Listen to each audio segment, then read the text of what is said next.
Alright, so after some testing, the Hydragun is absolutely the quietest machine on the market right now. Hey, what's up YouTube? So today I'm going to review the Hydragun. So Hydragun went ahead and sent me one of these guys in the mail, and I've been testing it out, and it's pretty good. So let's get into it.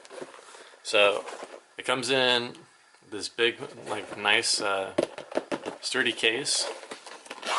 It's got a foam on the inside of it, and I must say, like, just checking out this this massage gun right away, like, look at the style on that. They got like this little red bar around here with a little like bezel edge on it. I don't know if you guys can see the bezel edge on there. Style wise, it's pretty good.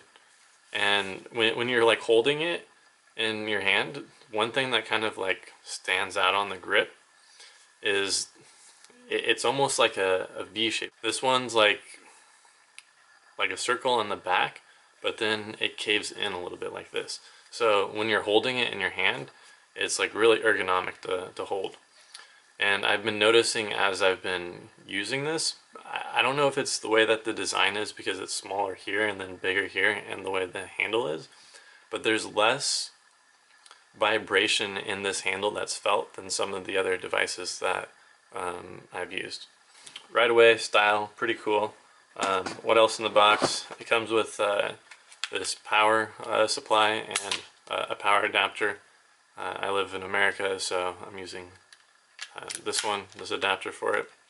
I guess this probably got popular in another country first, and it's got another adapter. So that's cool. If you ever decide you want to go traveling somewhere, now you got adapters if you get this. Check this out. Give this a second to focus. Look at this head. You see the point on this?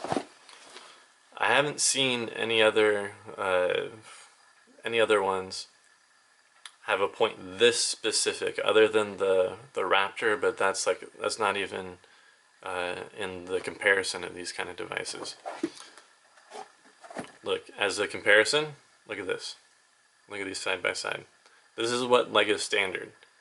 And you say, okay, well, this isn't that much like smaller. It's a smaller surface area. It really is.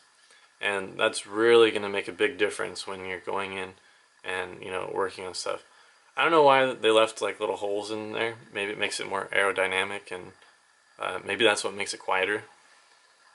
Comes with, you know, the standard T-fork, again with some holes in it. And then it's got one of these guys, a standard flathead, but then it also comes with not just the flathead, but like a flathead with metal on it. It says in the instructions that the metal makes it like a harder of a massage, or like deeper massage. And I guess there's, you know, technically probably more resistance on there. I haven't noticed a big change on that, like difference wise. And of course the standard ball that it's great for beginners. Alright, so let's test out how quiet this thing is. And I don't know if you guys remember my review that I did of the Hydragun versus the Hypervolt. Well, the Hypervolt was a little bit louder than the Hydragun model.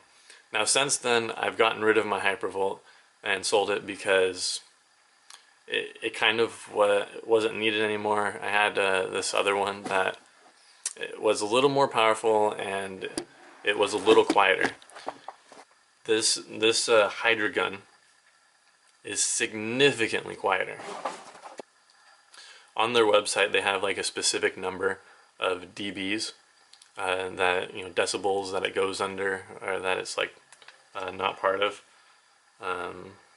But check it out. You'll be able to hear the difference right away. So let's just go ahead and turn this one on. This is the Hydragun. We're going to do that one first. So this is setting 1, 2, 3, 4, 5, 6. Those are all 6 settings of the Hydragun. And then you turn it off, and then we're going to use ached away because this was quieter than the Hypervolt. Hypervolt's louder than this. This is setting 1.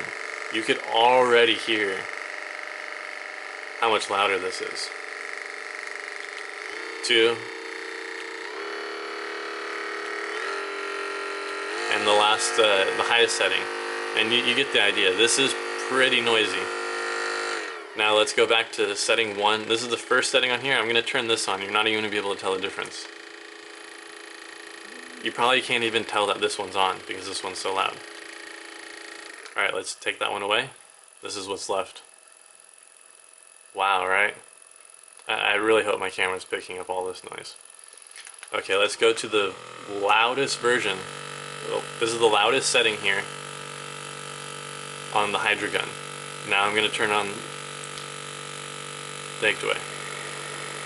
And you could hear the loudest setting on the Hydragun is equivalent to the very first setting on the ached away. And remember, the ached away was quieter than the Hypervolt. Okay, sound comparison between the Hydragun and the Theragun here. First thing here, we got Theragun, speed 1, 2, 3, 4, 5, 6, final speed. This is the loudest it gets. I'm going to leave it on the loudest it is right now, and then I'm going to put on the Theragun right now.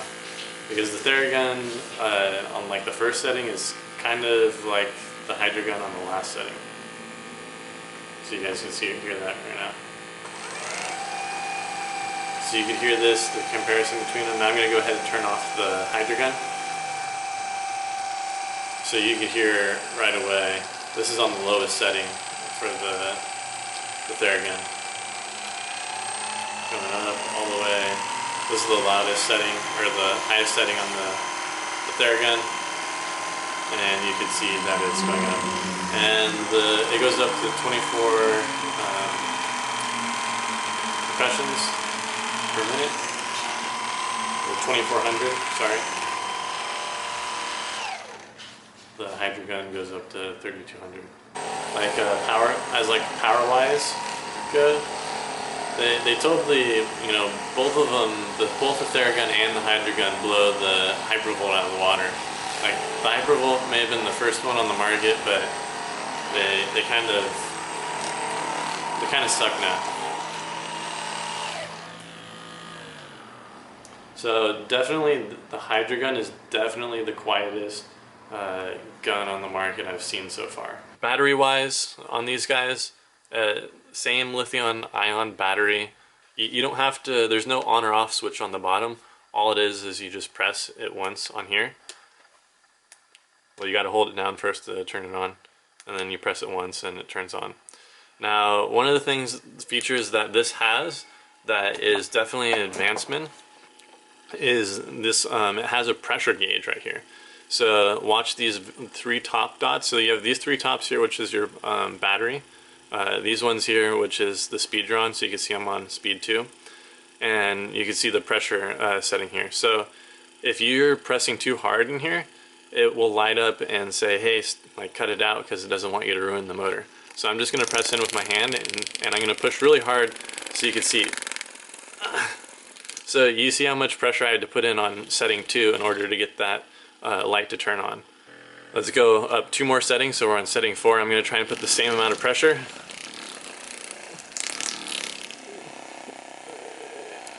There you go. So we got the light to turn on a few times with that. And all the way at the top setting. There you go. I can barely kind of get it to turn on. So you really don't need to be pushing that hard in there. This motor, based off of the motor like sensitivity thing, like warning light, this could take a lot of like actual like pressing in before that thing turns on, which is really cool. This is actually an innovation in this field. The light is like completely new. Haven't seen that anywhere else.